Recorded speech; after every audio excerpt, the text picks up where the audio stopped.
That'd be a cool library. Okay, folks, let's go ahead and get started. I don't know, there's never a really obvious place to stand in this room, but I'll try here. The people in other rooms probably can hear me, even if they're in there eating lunch behind my back here. Okay, if you happen to be here and you're not officially in the MESA program yet, but you're interested in it and you're trying to find out what's going on, and you want to fill out an application, that application is online.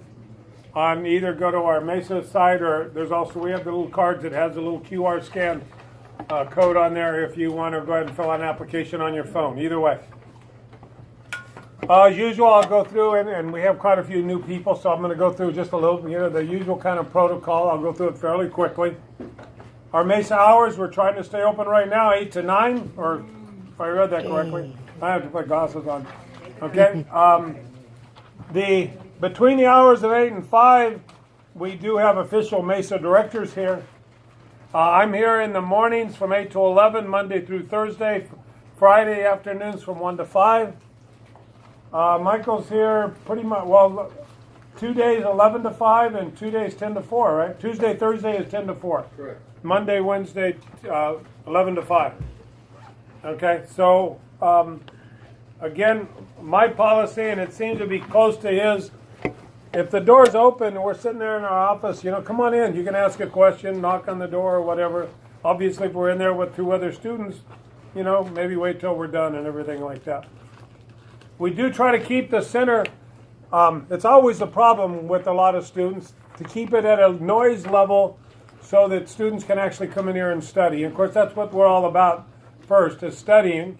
We have our workshop room, of course, but when there's workshops going on in there, you can't go in there. So when you're out here, we have some designated hours. We try to call them quiet hours and try to keep it at a reasonable level in here. And those are from 9 to 12 and 2 to 5.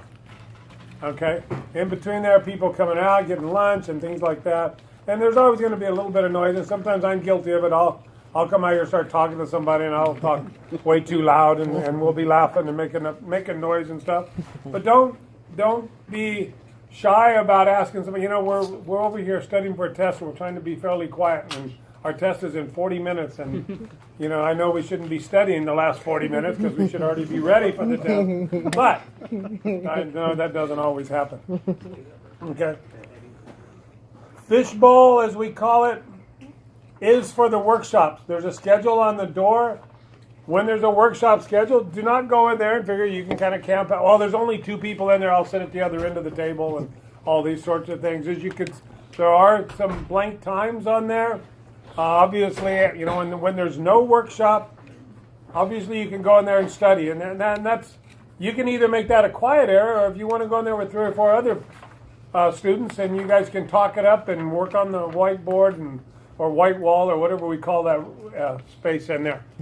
Okay, but again, respect the fact that there could be workshops, even if there's only 2 people in there. It could be a workshop with only 1 showing up at that point. If you go in there and fill up the room, somebody else is going to come in and say, "Oh, I was going to go to the workshop, but it looks like the room's full." So we just have to kind of hold to that. And we don't have a lot of workshops, and Thursday it's available most of the day. So keep that in mind. As usual, again, keep the fridge clean. Matt's here in the afternoon on Fridays, so anything in there is going to get tossed or at least set out on the table. As I always say, if you have some family heirloom that you're bringing your lunch in, don't leave it in there on Friday and figure it'll be there. It may not be there Monday. Okay? Things that are moldy or like in a paper, an In-N-Out burger from Tuesday that's been in the refrigerator is going to go in the trash. Okay? And you guys know what I mean. Matt kind of looks at it. He sets a few things out on the table that maybe it's a container you might want, but again, try to keep it clean. And we're holding pretty steady on the Friday cleanup. As in terms of cleaning up, be sure and clean up after yourself. Obviously, it's a place where you can come in, you can eat, have a drink, and things like that. But don't just get up and leave a plate and a soda can or empty or 2/3 empty or whatever. Don't leave it sitting there saying, "Well, somebody else will pick up after me." You know, the old days, as you say, you know, unless you're going to bring your mom with you when you come to the MESA Center to clean up, which, you know, that's kind of sexist in a way, so we don't say it anymore for one, but again, I use that one long enough and tease kids about it, okay? MESA schedule, the hours are posted on the door, so you kind of know who's here, know who to look for when there's a particular situation, and so forth. When is that Great America Shakeout coming? October 17th, and that's like at 10 something in the morning? At 10? If you happen to be in here, you know, we participate in the so-called earthquake drill. So if we're here in MESA, we have to make sure we get you out of MESA. We go out in the middle of the field and stand so the light standards, when they fall over, they'll fall on it. But other than that, we should be fine. So that wasn't on the agenda, but that kind of came to mind there. And again, it's a kind of a good, and if that is ever a situation and there is nobody in here, which we should never have, remember, the best thing to do is get out of the MESA Center, get out into an open area or something like that. In terms of the biggest announcement for today is the Winternship Applications we're now in the period where you can apply. The signs are posted on the door advertising the Winternship opportunity. Okay. Deadline's going to be November 17th. I will have to hold pretty hard. I moved it a little bit later this year, but I'm going to really have to hold that deadline. And I'm not going to say, oh yeah, well, it's, you know, I understand you had a test on. If you have a test on the 17th, do the application on the 16th. How about that? I don't know. Don't put it off. Just like everything, we're going to talk about a couple other deadlines coming up. So the Winternship is a January activity for those of you who have not participated. If you have ideas and maybe you want to say, hey, do you think we could, if I got in the Winternship, could I do this particular research project? And I might say, okay, that's a good idea. I hadn't thought of that one. Again, these are not projects. These are not guided projects. These are, the idea of the Winternship is to give you an introduction to what it is to do scientific research. Okay? It involves literature searching, coming up with what you expect to find, carrying out the experiment, presenting your results. As you can, all around the room, or a lot of them are our projects from the Winternship. We also have projects from some of our other summer internship activities as well. Okay? So again, it's a initial step. The other main component or major component of the Winternship is getting you to you have to apply for some summer opportunities.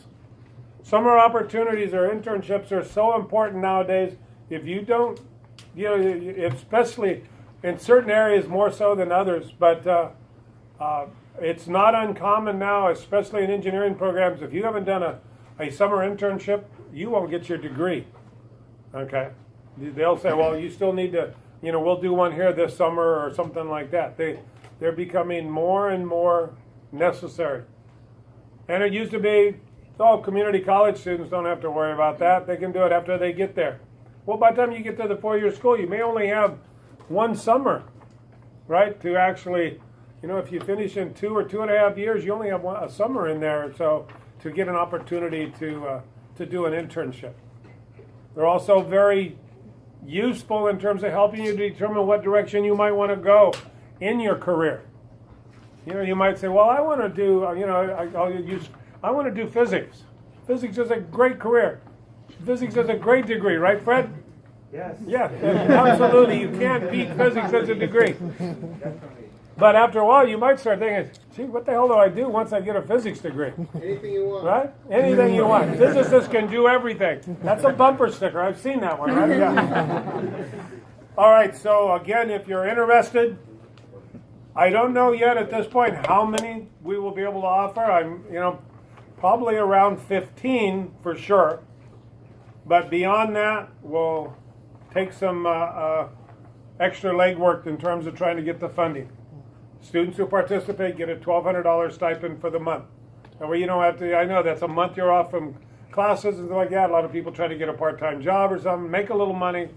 So we offset that. If you commit to this, this is an 8 to 5 activity. It's not, oh, I'm going to come in for a few hours each day and come out, you can't take a winter class while you're doing it and so forth.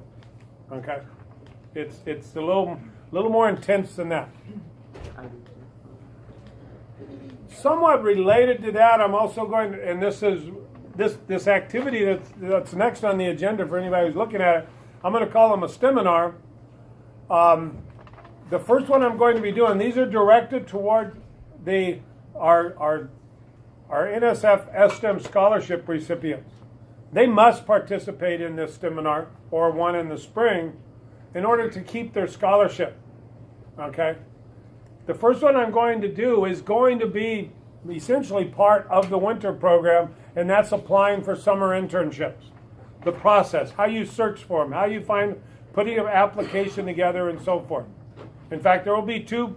Well, I'm starting that late enough in the semester. There'll be 2 opportunities you should be able to complete the full application to, and that'll be what's called the Community College Initiative. We've had a lot of students.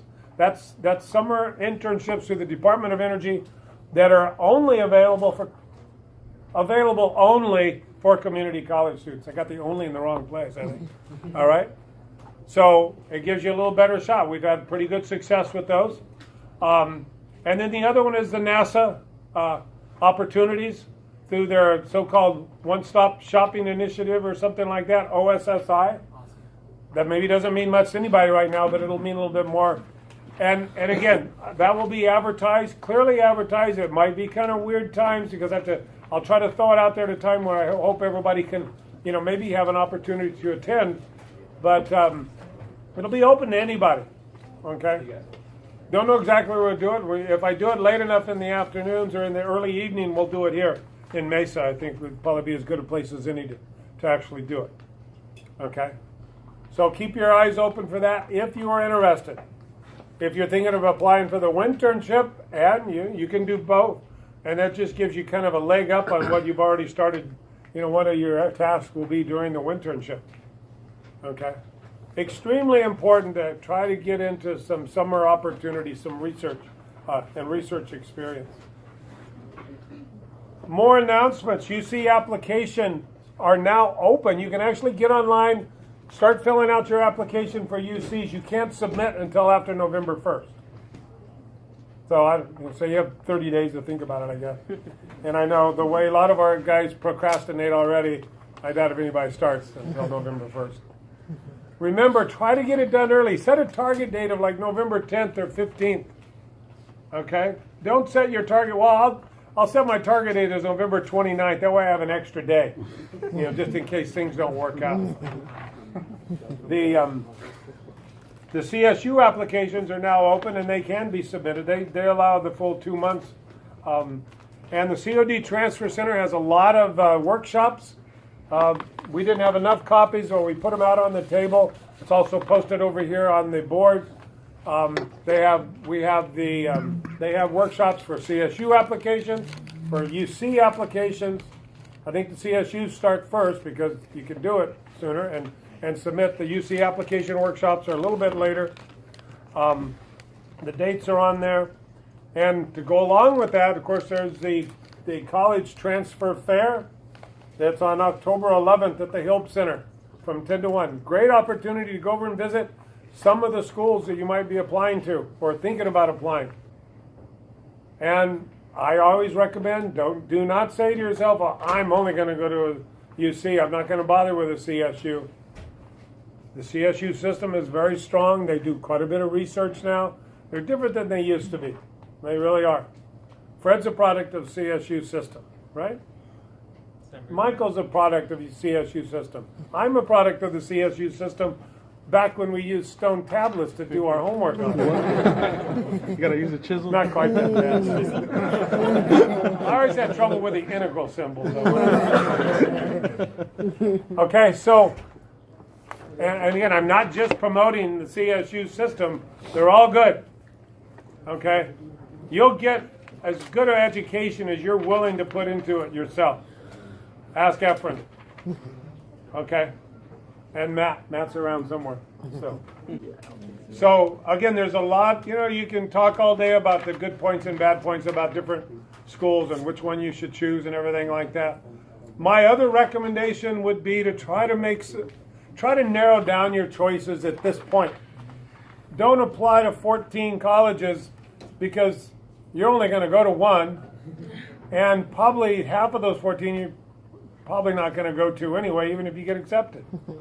Make that decision ahead of time. Then when you get down to it, when you're trying to make that final decision of what university I'm going to, then you're not deciding between 14 schools. Okay. All right. Okay, at this point I want to turn it over to our STEM clubs. And maybe Brian to start with. Are you going to introduce the other club presidents and stuff? Yeah. So hello everyone, my name is Brian Orozco. I'm a physics major and I'm the president here, and some of the other officers. Eddie. My name's Eddie. I'm the MESA club treasurer. Alan. Yeah, I'm Alan. I'm the secretary. I'll hook you guys up with the emails and stuff like that. So just let me know if you guys are not receiving the emails. All right. Tanya. Hi guys, I'm Tanya. I'm the activity director. Willie. My name is Willie, social media director. Blanca. Hi, I'm Blanca, vice president. She's also the president of Bio and Chem. Yeah. We also have one of our ICC reps, Rudy. He's recording. Alternate ICC. Hi. So some of the other presidents, the club presidents, Ivan's here. I don't know, Bailey's here. What club is he? For computer science, Bailey's for astronomy, and we haven't really got officers yet for the physics club, but we're working on that. It's happening. Don't worry. And actually walking in, we have a staff over here, George Perez.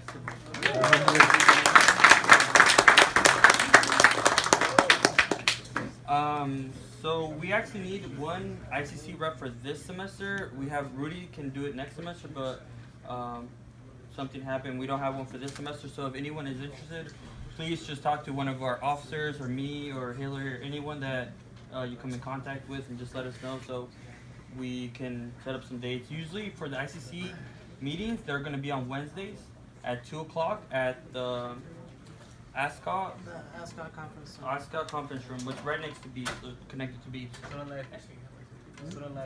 Student life, right? And it's gonna just twice a month, and you just talk about what's going on with our club and what they're just communicating with us in the school pretty much. We are hosting a soccer game. If you guys see over there, there's a sign-up sheet. You can start signing up. The game will be on October the 20th.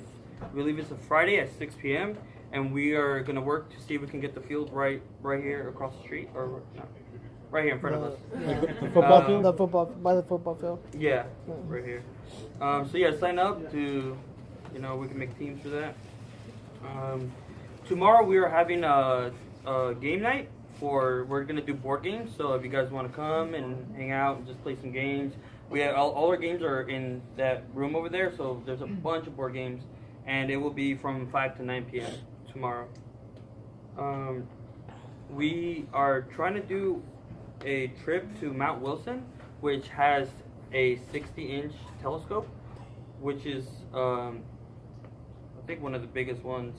And so what the trip will be is they'll inform us on the history behind it. Albert Einstein went on this telescope and used it to figure out physics stuff, and they'll do a lot of teaching and stuff on the galaxies and astrophysics and stuff like that. So if anyone's interested, please sign up right over here.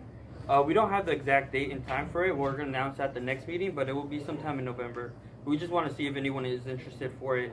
It is going to be a cost to go, $25, and you have to bring your own lunch as well, but we will provide transportation there. Nextly, for scholarships, we have a website here. It's called MyScholly.com. So you can actually sign up and put all your information on there, and it'll suggest scholarships that are to you and what your interests are. The only thing right now is that it is a cost of $299, but I'm going to be working with Hillary to see if we could get like a group discount. So if a lot of people actually are interested in it, maybe we could get it for cheaper, for like $1 or something like that. So we'll keep you updated that on the emails, okay? talking about the emails, if you're not receiving emails and you know you gave us your email, please check your junk mail and also add MESA Club at collegeofthedesert.edu to your contact list, or else it's gonna go either to junk mail or spam or whatever. If you're not getting them and it's not in your junk mail and you added us and everything, then either contact one of our officers, Hillary, Dr. Farmer, any of us, and just give us your information so we can add you, so you can get all the updates on. We also cover everything we talked about in the meetings, future events, and anything in that. So lastly, we are gonna have I don't know if anyone knows, we have TED Talk videos. We're gonna try to start doing them now, like once a month at least. And for this month, we're gonna have it on a Wednesday, October 18th at 1 p.m. here in Mesa. And we have also a sign-up sheet. We want to see if what topics you guys might be interested in. I wanted to tell you about an opportunity. So, since you're all MESA students, you have something in your brain. You have something in your future, right? What about being a mission designer? Have you guys thought about being part of a mission design?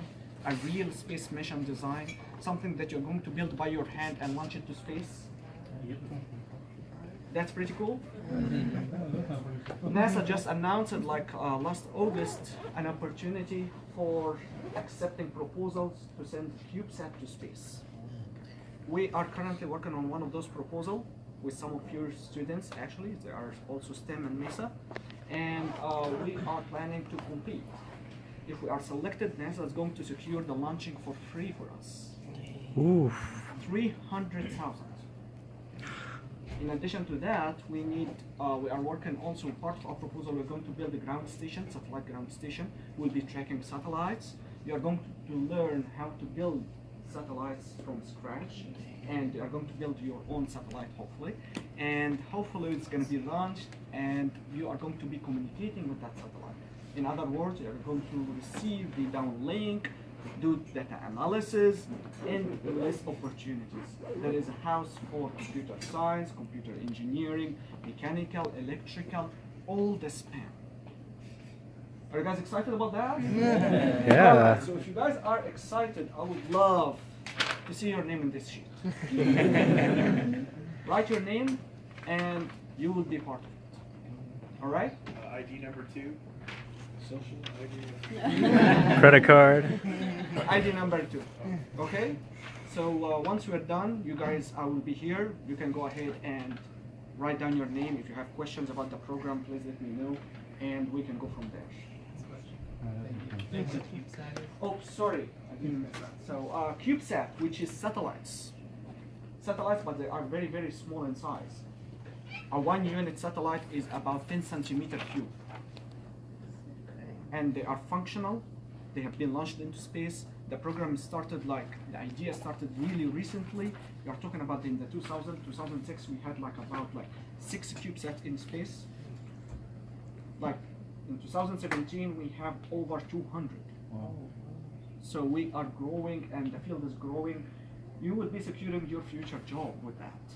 If you would like to go to NASA, Lockheed Martin, Raytheon, wherever, you will be part of them. It's a very nice life opportunity. If you would like to take it. And in addition to this, we are going to have a research class that is going to be offered this spring. Some of you already participated before in the California Space Grant Consortium, but we are going to make it more official or more structured. Right. And Professor Perez is going to elaborate more on that. So for those of you who don't know, the Space Grant Consortium, we've run this now, the second year we run it, right? So the students starts in the spring, right? So we have to apply for the funding, and then we have a pretty good chance of getting it. Starts in the spring and runs through the summer, okay? So students learn about computer programming, so actually Arduinos, right? And actually we have a lot of people here who have done it either this year or last year, right? And you can see some of the projects are actually inside the fish room, right? So you don't have to learn how to program. The whole point is you learn how to program, okay? And so what we did in the past is we met every Friday, 2 hours, sometimes 3 hours, and in the summer we met, 14 hours a day. Right? Sometimes it takes longer in the summer, right? Because you have more time. But now what we want to do is we want to run a class, right? That way you actually have on your transcript, you have this research class that you did, right? So we make it official. I mean, it's official in some sense because you get a certificate at the end, right? So what happens is you do this research, you build a project, and then we take you to NASA to present the project, right? So this happens at the very end of the summer, okay? So we're gonna keep doing that. It's just now we want to run a class, okay? So it will be twice a week. I think that's the plan. It won't be on Fridays anymore though, so it'll be somewhere in the week. We're still working on the schedule. But that's coming up, right? So when you're setting up for classes, it's going to be what, Physics 31 and Math 31? Physics 31, yeah. Physics Right. and Math 31. And, Research class. and we are going to have also today, if you guys are interested, we have a sign-up sheet for it, just for us to sense how many students Right. are going to be interested in the program. So you're not committing, obviously, because we don't even know the schedule for next semester yet, right? So you're not committing at all. We just want to know about how many students we should expect, right? And now in this program, and you can talk to some of the people, like Eddie's wearing the shirt. Look at that beautiful shirt. Yeah, so in the program, you actually get an Arduino. So we give you an Arduino kit, right? And it'll be the same thing. It's just now it's officially, we're trying to make, well, actually, it will be officially a class. Okay. Just look out for that as you register for classes, right? And if you have any questions, you can either ask us or you can ask any of the students that participated in the program. There's quite a few of you guys actually in this room. Okay. Any questions? Any of you guys that participated want to say anything? Do you like it? Do you hate it? Great. It's going to be with us soon. I learned a Yeah. lot. It's going to be the same sheet. Different sheet. Yeah. What's Go that, ahead. Cesar? Oh, I learned a lot. I had to put in many hours into this project, so I had to teach myself how to use like Arduinos and like how to do engineering. I don't know anything about engineering. So What'd you make? we made a rover, and it's inside the fishbowl, but the arm would like flop everywhere, and it was like really like it was a challenge, but we got it to work. And with our teammates, we learned how to do like connect like Wi-Fi to it and stuff, and how to like pretty much solder stuff and just how things work with servos. So that's it. That's what we made right there. And yeah, oh yeah, I thought it was trying to make cool. And yeah, it's pretty much rover and it's semi-intelligent. Yeah, and what it's supposed to do is supposed to act like it's on Mars and plant seeds or sensors. So it's like if it went to Mars, it's control it. It was really cool. So. And the suspension works that it could go downstairs and stuff. Look, it's a rock or something. Everything about that. James, would you like to say something? We selected sort of a CubeSat.